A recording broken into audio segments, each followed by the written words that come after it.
আসসালামু আলাইকুম রহমতুল্লাহ। আমরা মুসলমান যখন মারা যায় তখন মাইয়াতকে দাফন কাফন করতে হয়, জানাজা পড়াইতে হয়। একজন মুসলমান যখন মারা যায় জরুরি ভিত্তিতে তাকে কবরস্থ করা দরকার। এই জন্য রাসূল করিম সাল্লাল্লাহু আলাইহি সাল্লাম বলেছেন যে 3টি কাজ খুবই তাড়াতাড়ি করতে হবে। যখন নামাজের ওয়াক্ত হয়ে যায় নামাজ পড়ে নেওয়া, বিবাহিত মতো উপযুক্ত ছেলেমেয়ে থাকলে তাদেরকে বিবাহ দেওয়া, এবং যখন মানুষ মারা যায় তাকে যত দ্রুত সম্ভব কবরস্থ করা। তো আমাদের আত্মীয় স্বজন মুসলমান অনেকেই মারা যায়, কিন্তু জানাজা নামাতে গেলে দেখা যায় যে আমরা অনুকরণ করি, নিজে জানি না। অনেক সময় ঈদের নামাজের মতো বারবার অনেকে না জেনে হাত উঠায়। ঈদের নামাজে যেমন 6 তাকবীর বলা, হাত উঠানোর কথা বলা আছে, কিন্তু জানাজা নামাজে হাত উঠানোর কোনো বিধান নাই। একবারই শুধু হাত উঠাতে হবে নিয়তের সময়, মুখে শুধু আল্লাহু আকবার বলা, এটা ফরজ। চলুন তাহলে আমরা জানাজার যে বিষয়গুলো আমরা একটু জেনে নেই। তো প্রথমে নিয়ত করতে হবে।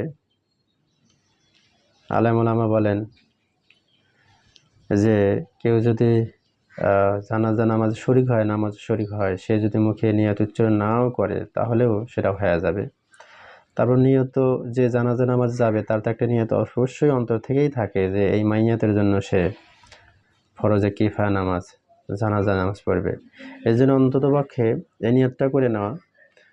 বাংলাতে করা যাবে, কোনো সমস্যা নেই।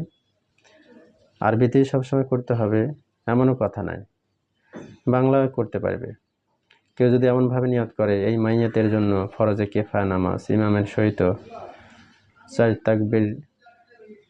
চার তাকবীরের সাথে কিবলামুখী হইয়া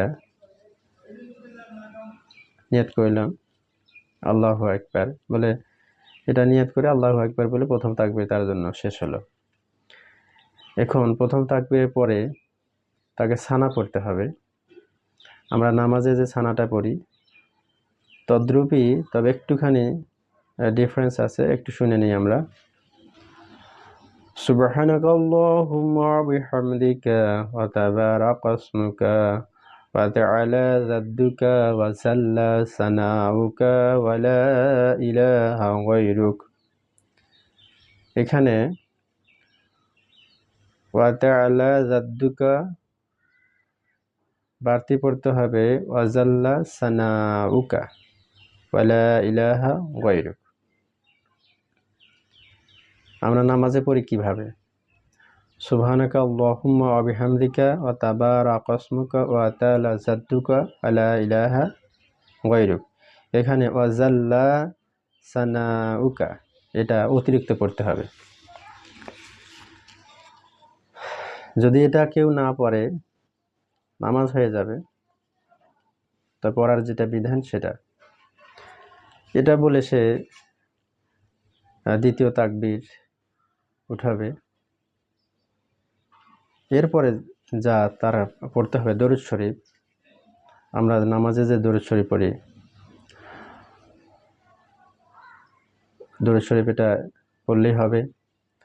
আল্লাহুম্মা সাল্লি আলা মুহাম্মাদিন ওয়া আলা আলি মুহাম্মাদ কামা সাল্লাইতা আলা ইব্রাহিম ওয়া আলা আলি ইব্রাহিম ইন্নাকা হামিদুম মাজিদ।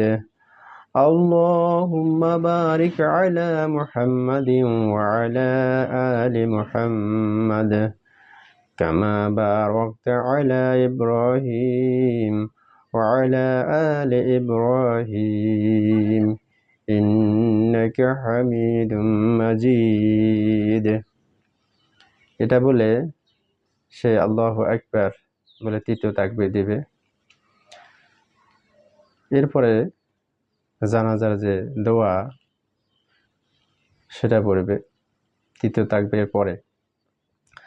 اللهم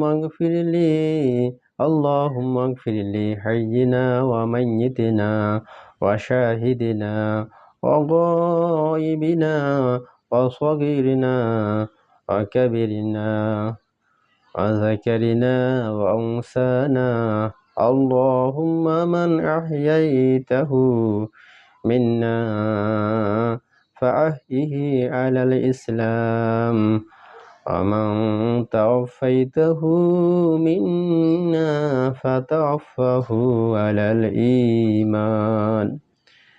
এটা বলে সে আল্লাহু আকবার বলবে চতুর্থ তাকবীরে এবং ডানে বামে সে সালাম ফিরাবে। এতে করে জানাজার নামাজ তার কমপ্লিট হয়ে যাবে। আল্লাহ তাআলা আমাদেরকে জেনে শুনে এই নামাজ আদায় করার তৌফিক দান করেন। আমিন।